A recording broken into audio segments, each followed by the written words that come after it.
Hi all, welcome back to my channel.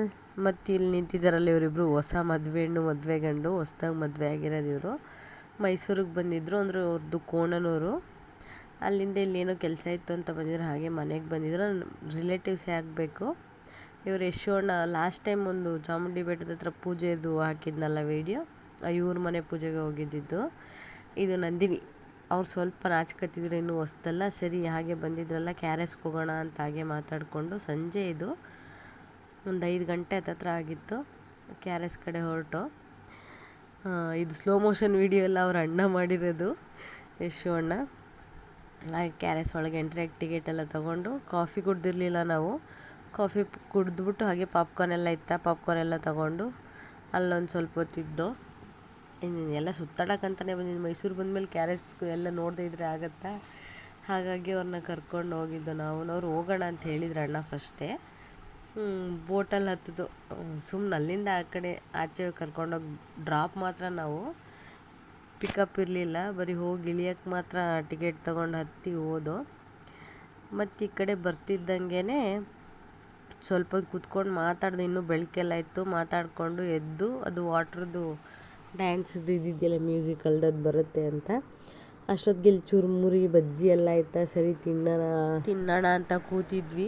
ಅಪ್ಪ ಮಗಳು ಏನೇನೋ ಮಾತಾಡ್ತವ್ರು. ನನ್ನ ಮಗಳೇ ಫೋನ್ ಕೊಡು, ಏನೇನೋ ನೈಸ್ ಮಾಡ್ತಿದ್ಲು ಅವ್ರ ಅಪ್ಪಂಗೆ. ನಾವಿಲ್ಲಿ ಮಾತಾಡ್ಕೊಂಡು ನಗಾಡ್ಕೊಂಡು ರೇಗ್ಸೋದೇ ಆಗೋಗಿತ್ತು ಒಬ್ರಿಗೊಬ್ರು. ರೇಗಿಸ್ಕೊಂಡು ಹಂಗೆ ಚುರುಮುರಿ ಬಂತು. ಮಾತ್ರ ಚುರುಮುರಿ ಮಾತ್ರ ಸಖತ್ ಖಾರ ಇತ್ತು, ಮರೆಯೋಕ್ಕೆ ಆಗಲ್ಲ. ತೊಗೊಬಿಟ್ಟು ಆಮೇಲೆ ಕ್ಯಾರೆಸ್ ಎಲ್ಲ ನೋಡ್ಕೊಂಡು ಹೊರಗೆ ಬಂದ್ಬಿಟ್ಟು ನಾವು.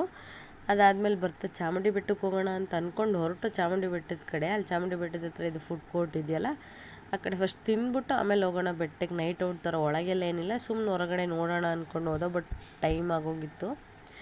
ಅಲ್ಲೋಗಿ ಒಂಚೂರು ನಾನ್ ವೆಜ್ ಮಾಮೂಲಿ ರೋಟಿ ಅದು ಇದು ತೊಗೊಂಡು ಅಣ್ಣ ಚಳಿ ಕಾಯಿಸ್ಕೊಳಕ್ಕೆ ಹೋಗ್ತಾರೆ. ಮಾತ್ರ ಚಳಿ ತುಂಬ ಇತ್ತು. ನಾವು ಹೋಗಿದ್ದು ಅವತ್ತೊಂದು ದಿನ ಚಳಿ ಕಾಯಿಸ್ಕೊಂತ ರೇಗಿಸ್ತಾ ನಿಂತಿದ್ದು. ಅವರು ಅಲ್ಲಿ ಮಾಡ್ತಿದ್ರಲ್ಲ, ಅವ್ರು ಈ ಕಡೆ ಬನ್ನಿ ಅಂತೆಲ್ಲ ಕರೀತಿದ್ರು ಪಾಪ. ನನಗಿದು ರುಮಾಲಿ ರೋಟಿ ಅಂತ ಏನು ಹೇಳ್ತಾರಲ್ಲ, ಇದು ಸಖತ್ ಇಷ್ಟ ನನಗೆ. ಅದು ಆ ಮದುವೆಗಳಲ್ಲೆಲ್ಲ ಕೊಡ್ತಾರೆ ಗೊತ್ತಾ, ಆವಾಗಿಂದ ಒಂಥರ ಇಷ್ಟ ನನಗೆ. ಚಿಕ್ಕದ್ರಿಂದ ತಿಂದಿದ್ದೀನಿ. ನನಗೇನೋ ಆ ರೋಟಿ ಅಂದರೆ ಒಂಥರ ತುಂಬ ಇಷ್ಟ. ಅದಕ್ಕೆ ನಾನು ಹೋಗಿದ ತಕ್ಷಣ ಅದು ತೊಗೋತೀನಿ ಅಂದೆ. ಸರಿ ಅಂದ್ಬಿಟ್ಟು ಎಲ್ಲ ಅದನ್ನೇ ಸಿಂಗಲ್ ಹೇಳ್ದು. ಆಮೇಲೆ ನೋಡೋಣ ತಿಂದ್ಬಿಟ್ಟು ಅಂತ ಹೇಳಿ ಒಳಗಡೆ ಚಿಕನ್ ಹೇಳಿದ್ದು. ಚಿಕನ್ ಲೆಗ್ ಪೀಸ್ ಬೇಯ್ತಾ ಇದೆ. ಈ ಕಡೆ ಎಲ್ಲ ಕಾಯ್ತಾ ಕೂತಿದ್ದಾರೆ, ಅಲ್ಲಿ ವೀಡಿಯೋ ಮಾಡ್ತಿದ್ದೀನಿ ಅಂತ ನಗ್ತಿದ್ದಾರೆ ಎಲ್ಲ. ನಾನಿನ್ನೇನು ಮಾಡೋದು, ವೀಡಿಯೋ ಮಾಮೂಲಿ ಗೊತ್ತಲ್ಲ ಮಾಡ್ತೀನಿ, ಹಾಗಾಗಿ ಮಾಡ್ತಾ ಕೂತಿದ್ದೀನಿ. ನನ್ನ ಮಗಳು ಅವ್ರ ಅಪ್ಪಂಗೆ ಅವಾಗಿಂದ ನೈಸ್ ಮಾಡಿ ಫೋನ್ ಇಸ್ಕೊಳ್ಳೋದು ಎಲ್ಲಿ ಕೂತ್ಕೊಂಡ್ರು ಪಾಪ. ಅದಲ್ಲದೆ ನಿದ್ದೆ ಬಂದಿತ್ತು ಅವಳಿಗೆ. ಸ್ಕೂಲ್ಗೆ ಹೋಗಿ ಟಯರ್ಡಾಗಿ ಬಂದಿದ್ಲೆ, ಹಿಂಗೆ ಎಳ್ಕೊಂಬಂದ್ಬಿಟ್ಟೆ ಪಾಪ. ಮತ್ತು ಊಟ ಎಲ್ಲ ಬಂದಾದ್ಮೇಲೆ ಎಲ್ಲ ತಿಂತಾಯಿದ್ದೀವಿ ನೋಡಿ. ಚೆನ್ನಾಗಿ ಮಾಡಿದರು. ನಾವು ಪ್ರತಿ ಸಲ ಅಲ್ಲಿ ಹೋದಾಗೆಲ್ಲ ಈ ಚಿಕನ್ನು ಇದೆಲ್ಲ ತಿಂದಾಗ ಏನು ಮೋಸ ಇಲ್ಲ ಅನಿಸುತ್ತೆ, ಟೇಸ್ಟ್ಗಾಗಲಿ ನಾವು ಕೊಟ್ಟಿದ್ದ ದುಡ್ಡಿಗಾಗಲಿ. ಅದೊಂದು ಖುಷಿ. ಮತ್ತಿದು ನೆಕ್ಸ್ಟ್ ಡೇ ಚಾಮುಂಡಿ ಬೆಟ್ಟಕ್ಕೆ ಹೋಗೋಣ ಅಂತ ಹೇಳಿ ಹೊರಟಿದ್ದೀವಿ ಎಲ್ಲರೂ ಬೆಟ್ಟದ ಕಡೆಗೆ. ನಾವು ಸಡನ್ ಪ್ಲ್ಯಾನ್, ಎಲ್ಲೂ ಹೋಗ್ಬೇಕಂತ ಏನು ಅಂದ್ಕೊಂಡಿರಲಿಲ್ಲ. ಕೂತ್ಕೊಂಡು ಹಂಗಂಗೆ ಮಾತಾಡ್ಕೊಂಡು ಎದ್ದೋಗ್ತಾರೆ. ನನ್ನ ಮಗಳನ್ನ ಸ್ಕೂಲಿಗೆ ಬಿಟ್ಟು ಆಮೇಲೆ ಹೊರಟಿರೋದು ನಾನು ಅಂದ್ಕೊಂಡೆ ನನ್ನ ಮಗಳು ಸ್ಕೂಲಿಂದ ಬರೋಷ್ಟೊತ್ತಿಗೆ ವಾಪಸ್ ಬರ್ಬೋದು ಅಂತ ಹೊರಟಿದ್ದೀವಿ ನಾವು. ಶುಕ್ರವಾರ ಬೇರೆ. ನಾವು ಅಂದ್ಕೊಂಡು ಹೋಗಿದ್ದೆ ಒಂದು, ಆಗಿದ್ದೆ ಒಂದು. ಇಲ್ಲಿ ಪಾರ್ಕಿಂಗ್ ಫುಲ್ ಕೆಳಗಡೆ ಸಿಕ್ತು. ಫುಲ್ ರಶ್ ಆಗಿಬಿಟ್ಟಿತ್ತು, ಮೇಲೆಲ್ಲ ಫುಲ್ ಆಗೋಗಿತ್ತು. ಹಾಗಾಗಿ ಪಾರ್ಕಿಂಗ್ ಮಾಡಿಬಿಟ್ಟು ಟೈಮ್ ಆಗ್ತಿದೆ ಅಂತೆಲ್ಲ ಓಡ್ತಾ ಇದ್ದೀವಿ ಹಂಗೆ. ನಾವು 11:15ಗೆ ನಾವು ಮನೆ ಬಿಟ್ಟು, ಬಟ್ ಹೋಗೋಷ್ಟೊತ್ತಿಗೆ ಸ್ವಲ್ಪ ಲೇಟ್ ಆಗೋಯ್ತು. ಹಂಗೆ ಉಸ್ಸು ಅಂದ್ಕೊಂಡು ಓಡ್ತಾ ಇದ್ದೀವಿ. ಜನ ಶುಕ್ರವಾರ ಬೇರೆ. ಅಲ್ಲಿ ಹಿಂದೆ ಇರೋರೆಲ್ಲ ನೋಡ್ತಿದ್ರು, ವೀಡಿಯೋ ಮಾಡ್ತಿದ್ರೆ. ಸರಿ ಅಂಥೇಳಿ ಕ್ಯೂವಲ್ಲಿ ನಾವು ಕರೆಕ್ಟಾಗಿ 12:09ಕ್ಕೆ ನಿಂತ್ಕೊಂಡು ನಾವು ಸ್ಟಾರ್ಟ್ ಮಾಡಿದ್ದು. ನಿಂತಿದ್ದ ತಕ್ಷಣ ಇಲ್ಲಿ ಕೋತಿಗಳದಂತೂ ಒಂದು ಕೋತಿಗಳ ಕಾಟ ಆಯಿತು ಅಂದರೆ ನಿನ್ನೆ ಎಲ್ಲರಿಗೂ ಅಷ್ಟಿಷ್ಟಲ್ಲ. ವೀಡಿಯೋದಲ್ಲಿ ಕಮ್ಮಿ ಕಾಣ್ತಾ ಇರೋದವು ಪಾಪ. ಅಲ್ಲಿ ಎಲ್ಲೆಲ್ಲಿಂದನೋ ಬಂದಿದ್ರು ಕೋತಿಗಳ ಕಾಟ ಅಂತೂ ನೆನೆ ಸಖತ್ ತಡೆಯೋಕ್ಕಾಗಿ. ಆಟಾಡ್ಕೊಂಡು ಹಂಗಂಗೆ ಮೇಲೆ ಬಿದ್ದುಬಿಡ್ತಿದ್ವು. ಎಲ್ಲರ ಮೇಲೂ ದಡ ಬೀಳೋದು.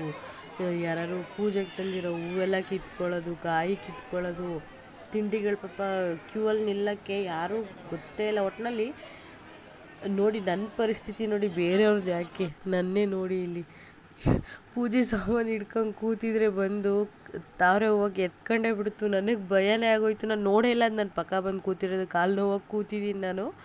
ಕ್ಯೂ ಅಲ್ಲಿ ನಿಂತು ನಿಂತು ಸಾಕಾಗಿ, ಇಲ್ಲ ಅಂದರೂ 1 ಅವರ್ 1.5 ಅವರ್ ನಿಂತಿದ್ದೆ ನಾನು. ಅದಾದಮೇಲೆ ನನ್ನ ಕೈಯಲ್ಲಿ ಆಗಲಿಲ್ಲ. ಇಲ್ಲಿ ನೋಡಿ ಸುತ್ತ ಪಾಪ ಚಿಕ್ಕ ಮಕ್ಕಳು ದೊಡ್ಡವರು ಎಲ್ಲ ಸಿಗಾಕೊಂಡ್ಬಿಟ್ಟು, ಇಲ್ಲ ಅಂದ್ರೆ ಇದೇ ಕ್ಯೂ ಅಲ್ಲಿ 3 ಅವರ್ 4 ಲೈನ್ ಹೋಗೋಕ್ಕೆ 3.5 ಗಂಟೆ ಟೈಮ್ ಏನೋ ಆಯಿತು ನಮಗೆ. ಕಾದು ಕಾದು ಸಾಕಾಗಿ ಕೊನೆಗೆ ನಾನು ಒಬ್ಬೊಬ್ಬಳೇ ಮಾತಾಡ್ತಾ ಕೂತಿದ್ದೀನಿ ವೀಡಿಯೋ ಮಾಡ್ಕೊಂಡು. ಇನ್ನೇನು ಮಾಡೋದು. 3 ಅವರ್ ಆದಮೇಲೆ ಒಳಗೆ ಎಂಟ್ರಿ ಆಗ್ತಾಯಿದ್ದೀವಿ. ಇದು ದೇವಸ್ಥಾನದ ಒಳಗಡೆ. ಸದ್ಯ ಇಲ್ಲಿಂದ ಸ್ವಲ್ಪ ಕ್ಯೂ ಮೂವ್ ಆಯಿತು. ಅಲ್ಲಿ ಸ್ಪೆಷಲ್ ಎಂಟ್ರಿ, ಆ ಎಂಟ್ರಿ ಈ ಎಂಟ್ರಿ ಅಂತ 2 ಲೈನ್ ಮಾಡಿದ್ರು. ಆ 2 ಲೈನು ಇದಕ್ಕೆ ಆ್ಯಡ್ ಮಾಡಿಬಿಟ್ಟಿದ್ರು. ಕೊನೆಗೂ ತಾಯಿ ದರ್ಶನ ಮಾಡಿ ಬಂದು ಕೂತಿದ್ದೀವಿ ದೇವಸ್ಥಾನದ ಒಳಗಡೆನೆ. ಅದೊಂಥರ ಖುಷಿ. ಇದೆಲ್ಲ ಆದಮೇಲೆ ಮನೆಗೆ ಹೋದ್ಮೇಲೆ ನನಗೊಂದು ಇದಾಯಿತು ನೋಡಿ. ನನ್ನ ಮಗಳು ಸ್ಕೂಲಿಂದ ಬಂದ್ಬಿಟ್ಟಿದ್ಲು. ಯಾಕೆ ಬಿಟ್ಟೋದೆ ಅಂತ ಎಷ್ಟು ಜೋರಾಗಿ ಅಳ್ಕೊಂಡು ಹೊಡಿಯೋಕ್ಕೆಲ್ಲ ಬರ್ತಿದ್ಲು ಪಾಪ. ಸರಿ, ಪವಿಗೆ ಫೋನ್ ಮಾಡಿ ಬರೋಕ್ಕೆ ಹೇಳಲಾ? ಹೋಗೋಣ. ಸರಿ ಆಯ್ತು, ಬರ್ದ್ಬಿಡು. ಇನ್ನು 1 ಟೈಮ್ ಹೋಮ್ವರ್ಕ್ ಇದೆ, ಬರ್ದ್ಬಿಡು. ಸರಿ ಆಯಿತು.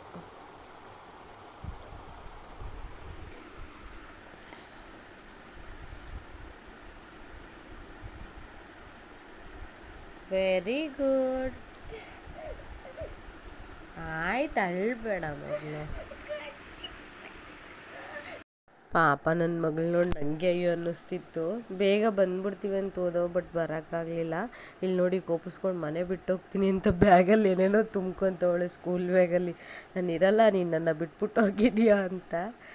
ಪಾಪ ಮಕ್ಕಳೇ ಹಾಗೆ, ಏನೂ ಮಾಡೋಕ್ಕಾಗಲ್ಲ. ಈ ವಿಡಿಯೋ ಇಷ್ಟೇ.